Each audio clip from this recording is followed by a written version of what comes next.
Shalom saudara terkasih di dalam Tuhan Yesus. Pada pagi hari ini kita sama-sama akan merenungkan kebenaran firman Tuhan. Namun sebelumnya mari kita berdoa terlebih dahulu. Terima kasih Tuhan karena kami diberikan kesempatan untuk bangun di pagi hari ini. Dan kami siap untuk mendengarkan sabda-Mu sebelum kami memulai aktivitas kami. Kiranya Allah Roh Kudus menerangi hati dan pikiran kami agar kami dapat mengerti kebenaran firman Tuhan. Dan kiranya Allah Roh Kudus juga yang memampukan kami agar kami juga dapat melakukan firman Tuhan di dalam kehidupan kami. Terima kasih Tuhan, di dalam nama Tuhan Yesus kami berdoa. Amin. Tema hari ini akan saya berikan judul Semua Tentang Kristus. Terambil dari Markus 1 ayat yang ke-20, Markus 1 ayat yang ke-20 dan juga Kisah Para Rasul 11 ayat yang ke-26. Saya akan bacakan dari Markus 1 ayat 20 terlebih dahulu.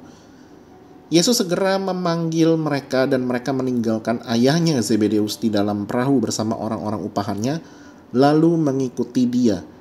Kemudian dari Kisah Para Rasul 11 ayat yang ke-26, mereka tinggal bersama-sama dengan jemaat itu 1 tahun lamanya, sambil mengajar banyak orang. Di Antiochialah murid-murid itu untuk pertama kalinya disebut Kristen.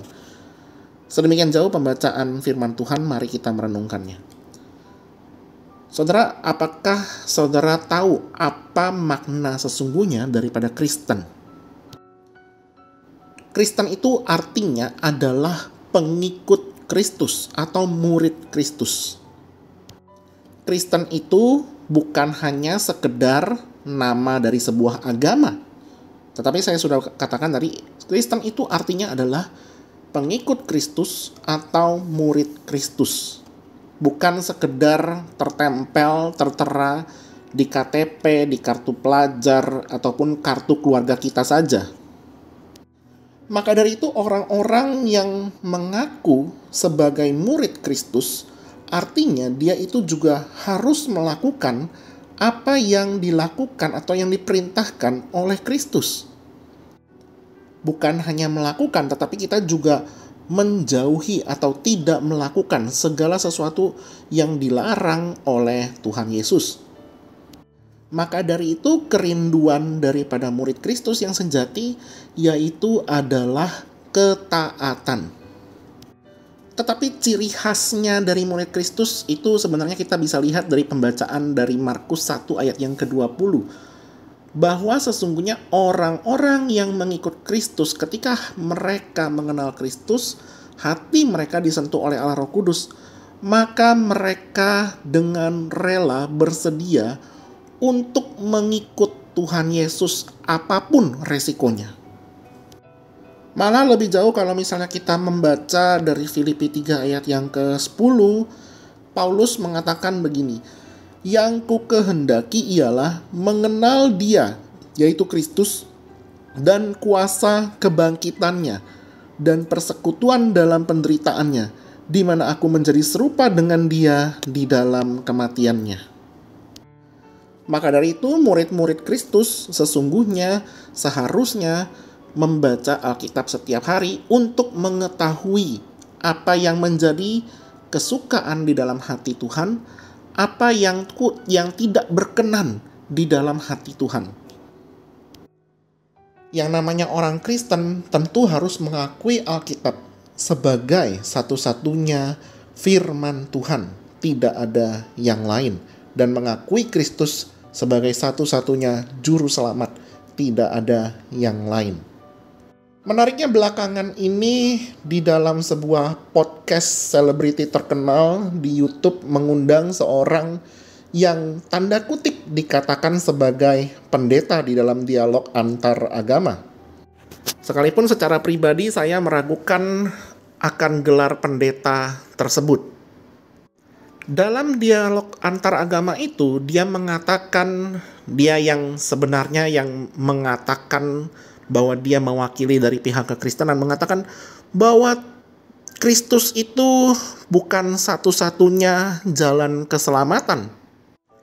Karena dia menganggap Allah itu maha baik, maha kasih, maka dari itu Allah pasti menyelamatkan semua orang sehingga semua orang itu masuk surga.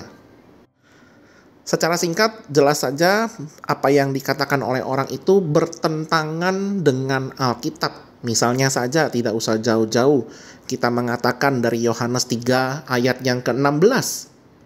Karena begitu besar kasih Allah akan dunia ini sehingga ia telah mengaruniakan anaknya yang tunggal, supaya setiap orang yang percaya kepadanya tidak binasa, melainkan beroleh hidup yang kekal.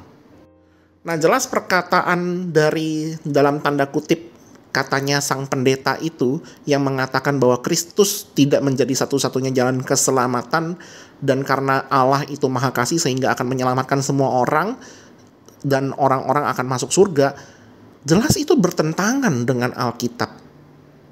Belum lagi secara logika kalau misalnya kita mengatakan begini, kalau memang semudah itu jalan masuk surga, ya untuk apa Yesus harus mati di atas kayu salib? Justru karena masalah dosa itu sedemikian beratnya, maka Tuhan Yesus harus menyelesaikannya di atas kayu salib. Dan setiap agama itu memiliki keunikannya masing-masing. Sama seperti kalau orang jual makanan. Ada yang jualan rawon, ada yang jualan bakso, ada yang jualan mie ayam. Oke lah kalau misalnya kita analogikan, saya adalah penjual mie ayam. Lalu kemudian ketika ada orang yang ingin datang kepada saya membeli mie ayam, saya bilang, saya hanya jualan kuah dan ayamnya saja, tidak usah pakai mie. Itu berarti saya bukan jual mie ayam, tapi saya jual sop ayam. Maka dari itu ketika orang Kristen yang mengaku dirinya percaya kepada Kristus, tetapi tidak menjalankan apa yang Kristus perintahkan, dan tidak menjauhi apa yang Tuhan Yesus larang, maka kita harus mempertanyakan ke diri kita masing-masing. Sungguhkah kita betul-betul adalah orang Kristen, atau kita hanya sekedar mengaku di mulut saja, tetapi dalam hati kita tidak percaya kepada Kristus? Tetapi memang harus diakui bahwa manusia itu terkadang ada masa-masa dia itu bisa semangat mengikut Tuhan, ada masa-masa dia itu turun kerohaniannya, dia itu menjadi lemah dan dia itu menjadi lesu ketika dia mengikut Tuhan. Tetapi kalau orang-orang yang sungguh-sungguh percaya kepada Tuhan Yesus Kristus, dia memiliki kerinduan sebenarnya di dalam hatinya untuk selalu mengenal Tuhan lebih dalam lagi. Seperti yang dikatakan oleh Paulus tadi di Filipi 3 ayat 10, yang kukehendaki ialah mengenal Kristus dan kuasa kebangkitannya. Maka dari itu, kehidupan orang Kristen itu segala-galanya adalah mengutamakan Kristus di dalam kehidupannya.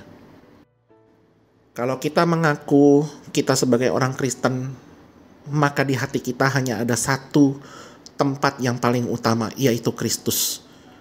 Ketika Kristus itu tidak ada, kita perlu bertanya, siapakah sesungguhnya atau apakah sesungguhnya berhala yang ada di dalam hati kita? Kiranya kita bisa merenungkan pertanyaan ini pada hari ini dengan sungguh-sungguh, dan kita boleh dapat mengikut Kristus dengan lebih setia lagi. Mari kita berdoa. Terima kasih Tuhan karena kami diingatkan bahwa segala-galanya di dalam kehidupan orang-orang Kristen itu sesungguhnya adalah Kristus. Mampukan kami agar kami boleh sungguh lagi mencintai Tuhan setiap harinya, dan mampukan kami bukan hanya kami membaca, merenungkan, tapi kami juga boleh dapat melakukannya di dalam kehidupan kami. Terima kasih Tuhan untuk firman-Mu ini, pimpinlah akan kehidupan kami, agar kami dapat berjalan di dalam kehendak-Mu. Di dalam nama Tuhan Yesus kami berdoa. Amin.